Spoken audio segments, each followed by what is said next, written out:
16 Accords of Madness, Volume 6.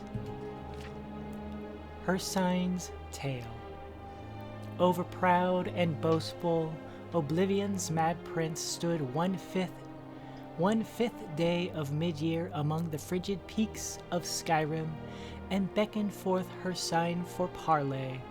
The huntsman god materialized, for this was his day, and the boldness of Sheogorath intrigued him.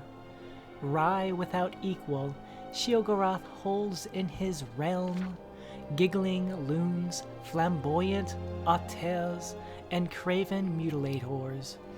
The mad prince will ply profitless bargains and promote senseless bloodshed for nothing more than the joy of another's confusion, tragedy, or rage. So it was that Sheogorath had set a stage on which to play himself as rival to her sign. Without haste, the coy prince proffered his contest. Each prince was to groom a beast to meet at this place again, 3 years to the hour, and do fatal battle. Expressionless behind his fearsome countenance, her sign agreed, and with naught but a dusting of snow in the drift, the princes were gone to their realms. Confident, but knowing Sheogorath for a trickster, her sign secretly bred an abomination in his hidden realm. An ancient Daedroth he summoned, and imbued it with the foul curse of lycanthropy. Of pitch heart and jagged fang, the unspeakable horror had no peer, even among the great hunters of her sign's sphere. In the 3rd year, on the given day, her sign returned, where Sheogorath leaned cross-legged on a stone, whistling with idle patience. The prince of the hunt struck his spear to the ground, bringing forth his unnatural snarling behemoth.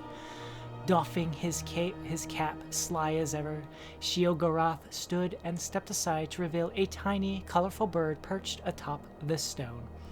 Demurely it chirped in the bristling gust, scarcely audible.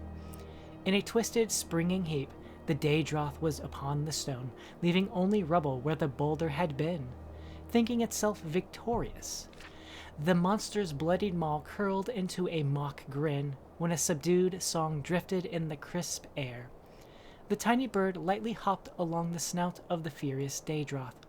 Sheogorath looked on, quietly mirthful, as the diminutive creature picked at a lit bit of detritus caught in the scales betwixt the fiery eyes of the larger beast. With howling fury, the were-thing blinded itself trying to pluck away the nuisance, and so it continued for hours, her sign looking on in shame while his finest beast gradually destroyed itself in pursuit of the seemingly oblivious bird, all the while chirping a mournful tune to the lonesome range. Livid but beaten, her sign burned the ragged corpse and withdrew to his realm, swearing in forgotten tongues. His curses still hang in those peaks, and no wayfarer tarries for fear of his wrathful aspect in those obscured heights.